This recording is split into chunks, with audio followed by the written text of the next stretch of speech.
Hey guys, Spirit of the Law here. In this video, we're going to be taking a look at the civilizations in Age of Empires 4 and how well they've been performing behind the scenes through a few different metrics. All the info here is coming from a great website called AoE4world.com and includes data from around 250,000 1v1 games over the last 3 weeks. I assume using info from AoE4.net, which tracks online ranked games. The website gives a ton of juicy insights into the civilizations, like what maps and matchups they thrive in, as well as what stages of the game they tend to do their best. We'll go through the civilizations individually from weakest to strongest, though keep in mind a lot of this isn't statistically significant and it's more for entertainment purposes. Starting out with the quote worst civilization statistically, we have the Abbasid dynasty. Abbasids are specialized for spearmen and camels, and at least on paper could have a pretty solid boom behind military production with the economic wing and fresh foodstuffs cutting their villager cost in half. One piece of data we have though is knowing their win rate in games of different lengths. Generally, if a civilization is winning or losing an especially large amount at a particular stage of the game, it can hint at how strong the civ is at that point and the 5 minutes leading up to it. You can see in this case, Abbasids are struggling in short games lasting under 15 minutes, winning less than 40% of those shortest games. This is probably from a couple of different factors, but a notable one is that they're incentivized to open with a greedy second town center early to take advantage of cheaper villagers, which could leave you open to early aggression. Aging up at the House of Wisdom also can't be sped up with multiple builders, since aging up is researched at a set speed. A third factor is they arguably lack a really impactful Dark Age bonus. Like Delhi, they gather berries 25% faster, but that only brings them up to being slightly faster than sheep, so it's not quite as good as it looks on paper. The camel archer is expensive enough that it's difficult to justify early, and their Golden Age system and cheaper traders take a long time to pick up momentum. They do bounce back nicely in 20 to 24 minute games as the 2 town center play can start to pay off, and not needing siege engineering to build rams, springles, or mangonels can also help a lot in early to mid Castle Age. Eventually, they settle into being a bit below average civilization in the long run, while also having a losing record against all other civilizations. Map-wise, Abbasids actually seem to do some of their best work on straightforward land maps, like Dry Arabia, King of the Hill, and French Pass. And the more water you add to the map in the form of rivers, or especially islands, the worse they seem to perform. Their only direct naval bonus is cheaper docks, and their Dhow ship in Feudal, for example, seems outclassed by the junk, galley, ladya, and of course the French hulk. As we'll see, the next civilization, which also has the Dhow ship in Feudal, is just as bad on water maps. I'm speaking of course of the number 7 civilization by win rate, Delhi. It may be a little surprising to hear, considering the backlash over Delhi's nerfs in the winter patch, that they aren't technically the worst civ. Delhi are certainly picked as if they're the worst civilization though, at just 4.7% of the time. For context, 5 of the 8 civilizations are picked at least 3 times as often. Delhi's identity is centered around its free technologies and scholars, and similar to Abbasids, they seem to have a hard time with early aggression, winning just 1/4 of games lasting 10 to 14 minutes. That implies to me they're getting swamped by early game pressure from more aggressive civilizations, but if they can survive long enough, they end up actually doing alright. They're at their best on maps with lots of choke points, either long mountain ranges or rivers, which makes some sense as their infantry can construct walls to help them get through their vulnerable early game. By the same token, their worst maps are very open ones, like Dry Arabia or any sort of water map.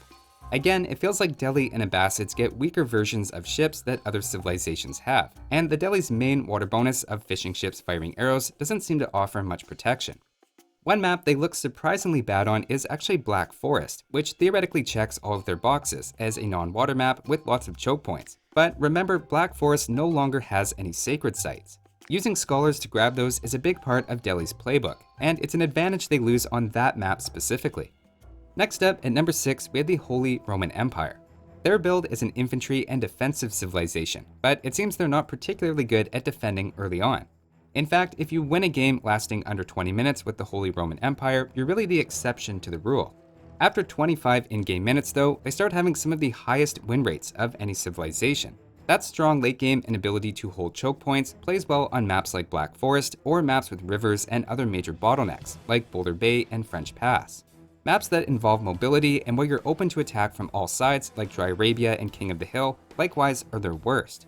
It makes a lot of intuitive sense to me that a civilization based around defensive buildings and heavy melee units would appreciate maps that neutralize mobility and vice versa.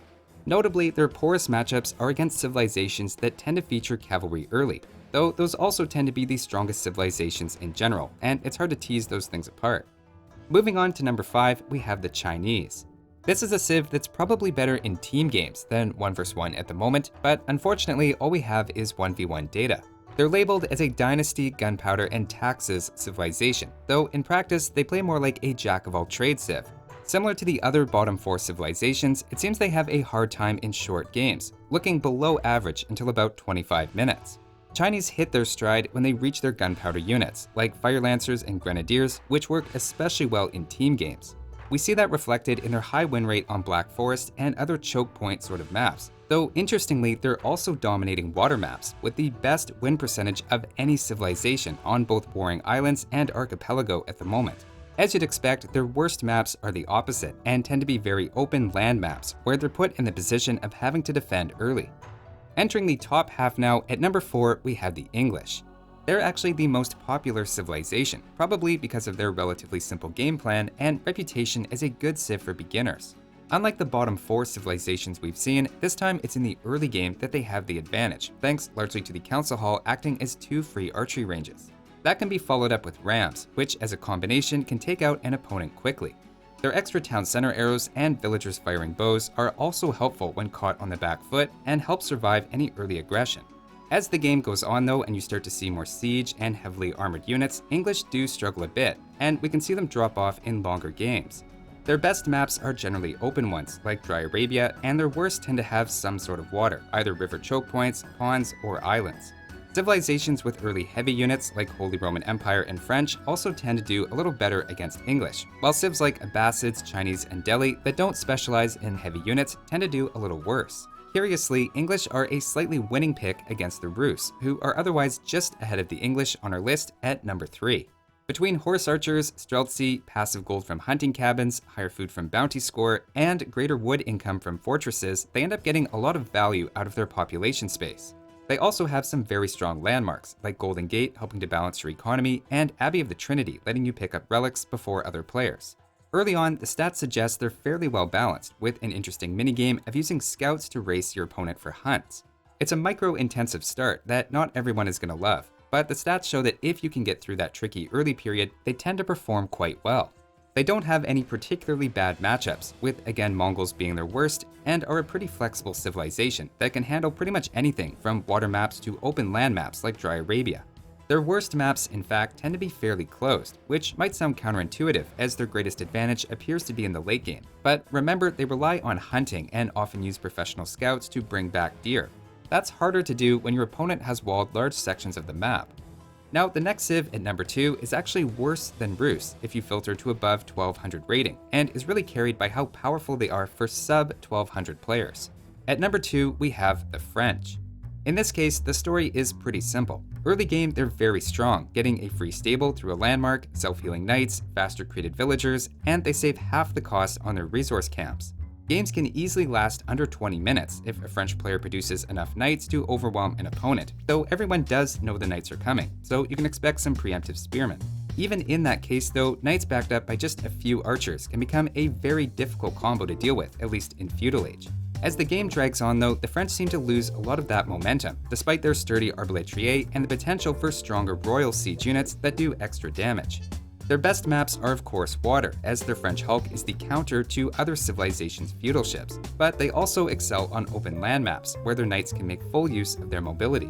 Naturally then, their worst maps are ones that are easy to wall off, like Black Forest, or maps with rivers and mountain choke points, meaning ironically they have a losing record on the map French Pass. They have a somewhat one-dimensional look from the stats, though I think that's also part of their appeal, and the reliable game plan of always going knights is probably a contributor to having the second highest pick rate. But finally, the number 1 Age of Empires 4 civilization statistically by a long shot is of course the Mongols. They actually have quite a bit in common with the French, relying on an incredibly strong early to mid-game but falling off over time. Their strength in the early game really comes down to several factors. The most obvious is their double unit production, using essentially free stone to ramp up military numbers with any choice of unit. The Khan is also much stronger than a regular scout, and can not only pester but even start to pick off villagers as early as feudal age. If you grab the Deerstone landmark, Mongol outposts also give a speed boost to units around them as early as feudal, making early aggression extra difficult to fight off. For Castle Age, Steppe Redoubt is also a very strong landmark, increasing gold income at a single site by 50%, which can easily add 5, 10, or even more villagers worth of value to your economy. Mongol games also have a unique ability to spiral quickly, since torching buildings provides free food and gold, which can then immediately be put back into additional units, creating a positive feedback loop. Mongols obviously have a lot of tools, and taking the stats at face value, for the average player, picking Mongols does the equivalent of adding about 40 elo points to your skill level. They have over a 50% win rate on all maps, including water, and against all civilizations. Generally, the Holy Roman Empire is their favorite victim, with English seeming to be the trickiest, though technically their very best performance has been on Archipelago against Delhi, where they have a cool 18-7 record.